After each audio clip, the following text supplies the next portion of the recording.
이번 전 세계에서 발생한 별난 일들 총정리해보는 시간입니다. 월드톡톡 이현웅 아나운서와 함께합니다. 어서 오세요. 네, 안녕하세요. 이현웅입니다. 네, 오늘은 저희 또 어떤 소식으로 월드톡톡 채워볼까요? 일단은 지난주에 이어서 이번 주 역시도 외신은 신종 코로나 바이러스 이야기가 중심이었죠. 아무래도. 네. 예, 지난주에는 신종 코로나 관련 가슴 찡한 소식을 몇 가지 전했는데요. 제가 그러면서 이번 주만큼은, 그러니까 지난주로 따지면 다음 주겠죠? 네. 다음 주만큼은 이 이야기를 안 전했으면 좋겠다. 관련 이야기를 하지 않게끔 좀 상황이 전개가 되면 좋겠다 싶었는데, 하지만 여전히 또 많은 소식이 전해지고 있습니다. 자, 오늘 가장 먼저 다룰 내용은요.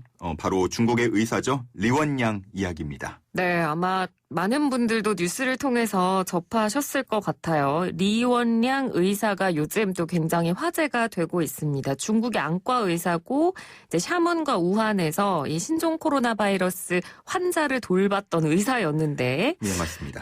그 누구보다 또 제일 먼저 신종 코로나 바이러스의 확산을 경고했던 의사라서 또 화제가 됐었잖아요. 그렇죠. 지난해 12월 30일이었어요. 이 리원양이 사스와 유사한 증세가 있는 7건의 환자 보고서를 보게 되면서 좀 불안한 기운을 느꼈던 거죠. 그래서 대학교 동창들 그 단체 채팅방에 이 보고서 내용과 그 자신의 생각을 좀 공유를 하게 됩니다. 네. 자, 그런데 이 채팅방의 내용이 인터넷에 좀 퍼지게 되면서 우한 공안국은 1월 3일 이 부적절한 발언을 했다라면서 그를 소환해 경고를 하고 또 훈계서를 쓰게 했죠. 네. 그러니까 리원량 의사가 일종의 경고를 미리 한 건데, 그렇죠. 공안 차원에서 이걸 유언비어로 취급을 하면서 괜한 공포를 조장하지 말아라, 이런 식으로 훈계를 한 겁니다. 그런데 이런 일이 있은 직후에 신종 코로나가 빠르게 확산하기 시작한 거잖아요. 그렇죠. 우리나라에 아마 뉴스에서 전해지고 또 많은 국민들이 코로나 바이러스에 대한 그 존재를 알게 된 것도 아마 이쯤 될 텐데요. 네, 맞습니다. 심지어는 리원양 역시도 환자를 돌보다가 1월 8일 감염이 됐습니다. 그래서 12일부터는 격리치료실로 이송이 되기도 했죠. 그러다가 지난 6일, 2월 6일인데요. 결국은 34세 나이로 세상을 떠났습니다. 네, 진짜 너무 안타깝습니다. 그러니까 이 신종 코로나의 존재와 위험성을 누구보다 가장 먼저 알았고, 그렇죠. 그걸 이제 대처를 하려고 했던 건데, 그걸 이제 중국 정부 차원에서 뭔가 막으려는 의도가 있었던 거고, 결국 이 의사가 끝까지 이제 본인의 책임을 다 하다가 이제 사망까지 하는 일까지 발생을 하게 되니까, 중국인들뿐만 아니라 지금 전 세계적으로 네티즌들이 굉장히 많이 애도의 뜻을 보내고 있는 것 같아요. 그렇죠. 세계보건기구 WHO 같은 경우도 이 리원양의 죽음에 애도를 표한다는 입장을 발표했고요. 그리고 수억 명이 또 SNS를 통해서 해시태그를 달면서 그를 추모하고 있습니다. 네. 일부 학자들은 이 신종 코로나 사태가 천재지변이 아니라 인재다, 이렇게 표현을 하기도 하는데요. 그러니까 초반에 리원양의 이야기를 귀담아 듣고 지원을 해줬다면 아마 이 좀 결과가 달라졌을 것이다. 그런 이야기입니다. 네, 그러니까요. 그런데 또 문제는 이 리원량의 사망 뒤에도 또 다른 문제들이 많이 발생을 하고 있다고요. 네, 맞아요. 우선은 리원양의 부인이라고 사칭해서 기부를 요청하는 글들이 좀 올라왔어요.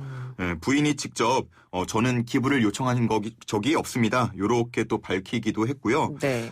인터넷에 올라오고 있는 추모글에 대해서 악의적인 소문을 퍼뜨린다라는 이유와 함께 또 막 계속해서 삭제가 되고 있다고 해요. 중국 현지에서. 그러다 보니까 또 다른 문제로 이어지고 있죠. 네, 그래서 지금 중국 자체의 어떤 사회 폐쇄성에 대한 문제까지 맞아요. 지금 제기가 되고 있는 상황인데, 여러모로 좀 시사점이 많은 이야기였던 것 같습니다. 자, 이제 다음 소식으로 넘어가 보죠. 자, 미국에서 가장 인기 있는 스포츠는 무엇일까요? 깜짝 퀴즈입니다. 미식 축구, 그렇죠? 예, 다 아시나요? 저는 골프 아니면은 농구, NBA, 농구. 아니면 UFC 이런 거 말씀하실 줄 알았는데. UFC는 생각도 못했네요. 예, 이게 관심사가 좀 달라서 그런가 보요. 그러네요. 역시 우리 또 세만시 안방마님은 요 정도는 기본 상식을 다 갖추고 계신데 제가 괜한 질문을 했네요. 아닙니다. 아마 청취자분들도 다 맞추셨겠지만 바로 아메리칸 풋볼 미식 축구가 가장 인기가 많습니다. 네. 내셔널 풋볼 콘퍼런스 우승팀과 아메리칸 풋볼 콘퍼런스 우승팀이 겨루는 걸 챔피언 결정전, 그러니까 슈퍼볼이라고 이렇게 말을 하거든요. 네. 이게 이제 9일 정도 됐죠? 9일 전에 열렸습니다. 자, 근데 네. 슈퍼볼의 그 볼 스펠링이 네. BALL 볼이 아니고 네. BOWL. 이라는 그래요? 걸 모르시죠? 몰랐어요. 제가 모르실 줄 알았어요.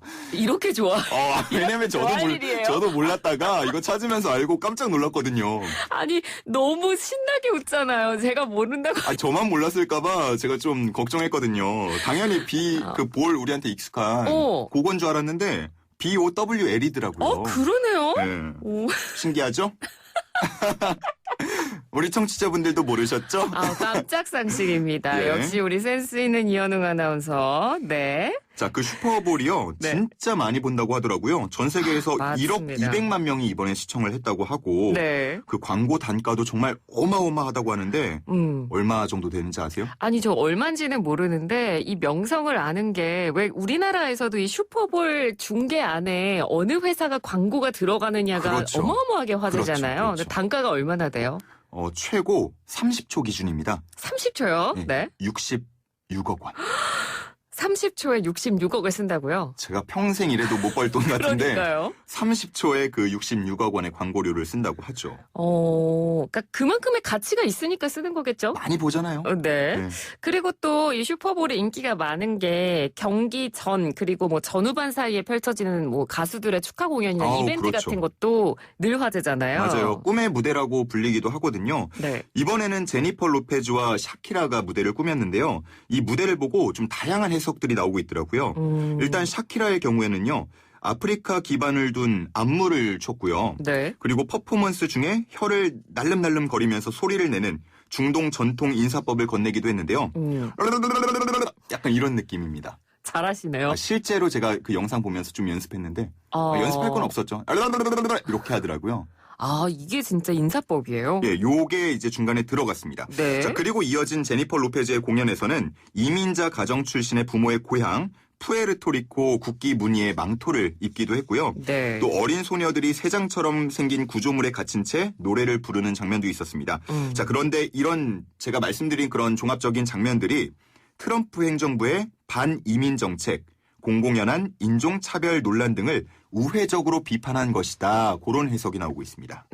우회적으로 비판했다. 그러니까 뭐 영화에서도 그런 경우가 있잖아요. 처음 볼 때는 그런가 약간 의심쩍게 봤는데 이제 나중에 곰곰이 생각하거나 아니면 이제 여러 가지 해석들을 종합해 보면 그 장면에 그런 의미가 있었던 게 아닌가라고 다들 이렇게 좀 의견이 모아지는 경우가 그렇죠. 있는데 이번 무대도 듣고 보니까 좀 그런 의미가 담겨 있나 싶기도 한데요. 그리고 또 경기 전에 국가 재창 순서에서도 이색적인 장면이 있었죠? 네, 그렇습니다. 국가 재창을 할 때 그 옆에는 항상 수화 공연이 동시에 이루어지는데요. 여기에 아시아인이 최초로 발탁됐습니다. 네. 한인 2세인 크리스틴 선 김 씨가 그 주인공이었는데요. 태어날 때부터 귀가 들리지 않았던 김 씨는 지금은 사운드 아티스트로서 지금 음악과 언어 또 수화를 모티브로 한 다양한 작품 활동을 펼치고 있는 예술가입니다. 네. 이번에 무대에 오르게 된 배경으로는 유색인종 그리고 장애인을 둘러싼 고정관념을 깨기를 바라는 마음이다. 이렇게 밝히기도 했죠. 네. 무대는 잘 마쳤나요? 이게 정말 저도 보면서 좀 놀랐던 게요. 수화라고 하면 우리 일반적으로는 좀 그 뉴스 아래에 이렇게 동그랗게 따로 맞습니다. 나오는 작게 나오는 그런 장면을 먼저 떠올리지 않을까 싶은데 그런 정적인 모습과는 굉장히 달랐어요. 그러니까 정말 공연처럼 하더라고요, 수화를. 그래서 몸도 되게 많이 쓰고요. 동작도 굉장히 컸습니다.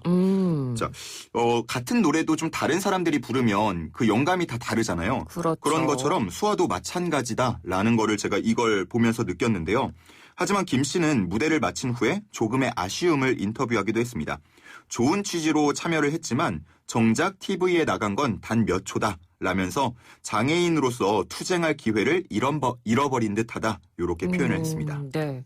그러니까 뭐 이야기한 대로 본인이 그 큰 무대에 서서 보여주고 싶었던 것도 많았을 거고 그런 수화를 통해서 말하고 싶은 것도 많았을 텐데 그 장면이 많이 담기지 않았다고 하면 개인적으로는 정말 아쉬울 것 같아요. 그렇죠. 근데 뭐 김 씨라고 해서 특별히 노출을 안 했다. 뭐 아시아인이라서 차별을 했다. 이런 내용은 아니고요.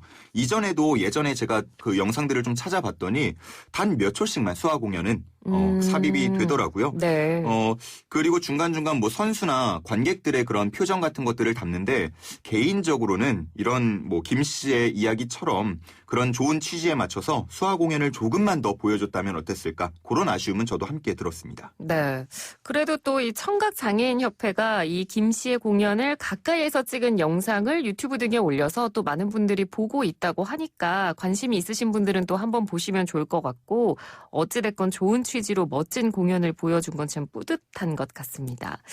자, 이제 월드톡톡 마지막 소식으로 넘어가 보죠. 자, 일단 박수 치고 시작합시다. 아, 왜 박수? 빰빠밤빠밤. 어제였죠. 우리 시간으로 오전 10시부터 제92회 네. 아카데미 시상식이 열렸는데 세만시 중에 소식이 들려서 저도 속보로 전했습니다. 그러니까요. 네. 이보다 감격스러울 수 있을까요? 자, 어쨌든 아카데미 네. 시상식이 이렇게 잘 마쳤는데요. 제가 오늘 전해드릴 이야기는요. 아카데미 상과는 어찌 보면 정반대되는 골든 라즈베리 시상식입니다. 네, 뭐 일명 레지상이라고도 부르는데 생소한 분들도 좀 있으실 것 같으니까요. 어떤 상인지 먼저 소개를 좀 해주세요. 자, 우선 한마디로 말하면요. 최악의 영화와 영화인을 뽑는 시상식입니다. 최고가 아닌 최악을 뽑는 거죠. 네. 1981년에 한 가정집에서 집주인이었던 존 윌슨과 동료들이 53회 아카데미 시상식을 보면서 장난스럽게 자기네들끼리 이렇게 한 겁니다. 최악의 영화를 꼽은 거죠. 그게 시초가 돼서요. 규모가 점점 커진 거예요.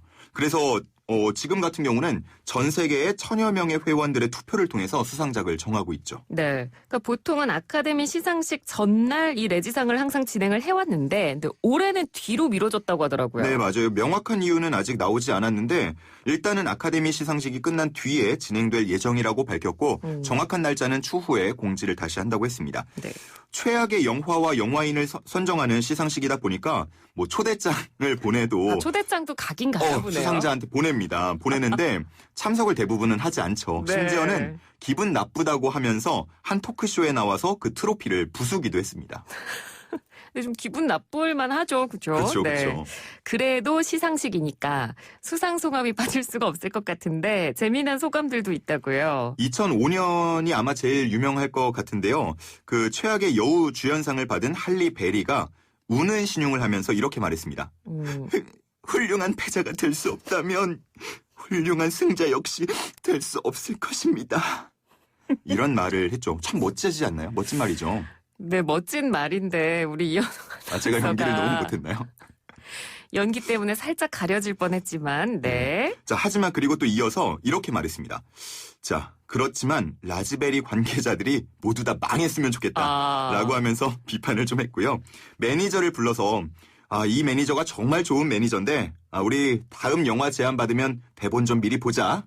이런 이야기를 또 공개석상에서 했죠. 네. 뭐 아카데미는 끝났지만 아마 곧 열리게 될 골든 라즈베리 소식도 좀 재미있을 것 같습니다. 자, 이렇게 오늘 준비된 소식 다 전해드렸습니다. 끝곡은 저희가 어떤 노래 들어볼까요? 자, 중간에 제가 슈퍼볼 이야기 전해드리면서 이번 올해에는 제니퍼 로페즈와 샤키라가 무대를 꾸몄다라고 말씀을 드렸잖아요. 네. 이 무대 정말 화려하거든요.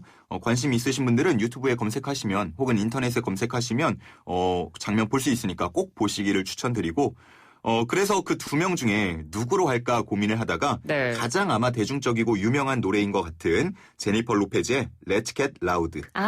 이 노래 준비했습니다. 이 노래 아마 뭐 도입부만 들어도 다들 아실 것 그쵸. 같아요. 네, 제니퍼 로페즈의 Let's Get Loud 들으면서 이현웅 아나운서는 인사 나누겠습니다. 고맙습니다. 감사합니다.